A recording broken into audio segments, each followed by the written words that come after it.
Austerity. It's big in Europe. It's getting big here. Everyone and the Prime Minister has been talking about it.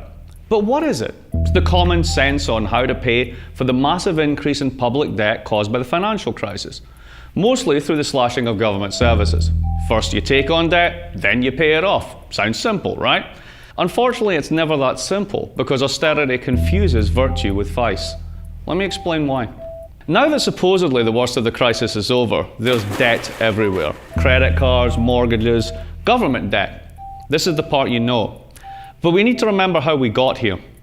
2 years ago, the world's financial system exploded. The crisis blew a $2 trillion hole in financial space-time. And collectively, the rich governments of the world spent, lent, or guaranteed between 5 and 50% of their country's annual product saving the banks. Given this, you might think that a period of austerity is a good idea. But to see why it's not, you have to think about the world as a series of balance sheets. I know, stay with me. Whether you're a person, a household, a firm, or a state, you have assets and liabilities. A balance sheet. Before the crisis in 2008, everyone took on a lot of debt. Back then, it made sense for many of us to take on debt. For example, the bottom 40% of the US income distribution hasn't had a real wage increase since 1979. Really, that's true.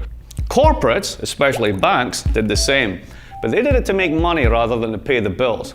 It's called leverage, which is pretty much debt seen from a different perspective. Levering up is a little like going double or nothing in blackjack. If you've taken on debt from a mortgage, you hope your house will increase in value. If you think there's a high chance the value will increase, you might go double or nothing and take on a bigger mortgage. But like blackjack, there's always the risk of losing. So the banks created mountains of debt. They levered up 20, 30 times.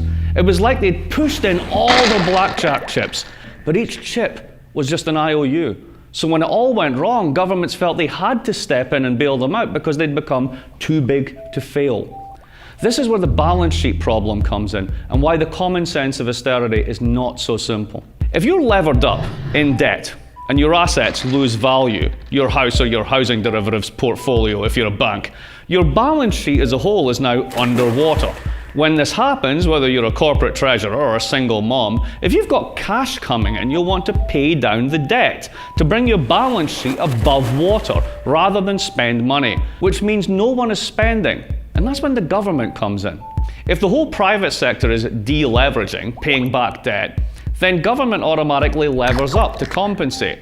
Tax revenue falls, so the deficit increases. Unemployment benefits kick in, and public consumption takes the place of private consumption. Now make no mistake, the problem is debt. There is too much of it across the board, and we need to clean those public and those private balance sheets. But all these pieces are connected. If the public sector cleans its balance sheet at the same time as the private sector, then the whole economy craters. It's called a fallacy of composition. What's good for any one household or firm or even state is a disaster if we all try it at once. So why then have most governments of the world decided to do exactly this, and all at the same time? Well, remember that $2 trillion hole in space-time? The answer is that someone has to pay for it, and no one, especially the banks, wants to. So governments have to either increase taxes, difficult, or slash services, easier, especially when the policy has the common sense ring of virtue about it. Austerity, the pain after the party. But here's the kicker. The hangover of austerity is not going to be felt the same across the income distribution. Earlier this year, the Forum for the Governments of the World's Most Economically Developed States, the Group of 20, called for growth-friendly fiscal consolidation, which, like a unicorn with a bag of magic salt, is a nice idea but is pretty much bull. Precisely because this consolidation doesn't hit everyone in the same way. Remember those folks in the bottom 40% of the income distribution that didn't really benefit from the financial boom? All they got was debt and the illusion of prosperity. They're the ones that actually use government services, those services that are about to be so virtuously consolidated. Those at the top end of the income distribution, those who made the mess in the first place, don't. So where does this common sense virtue of austerity leave us?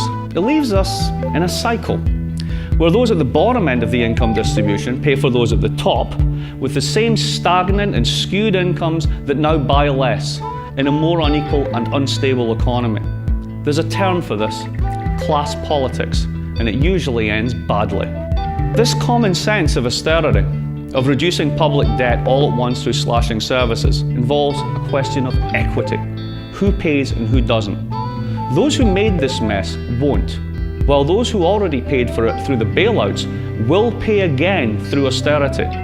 This is why austerity is not common sense. It's a nonsense, and a dangerous one at that.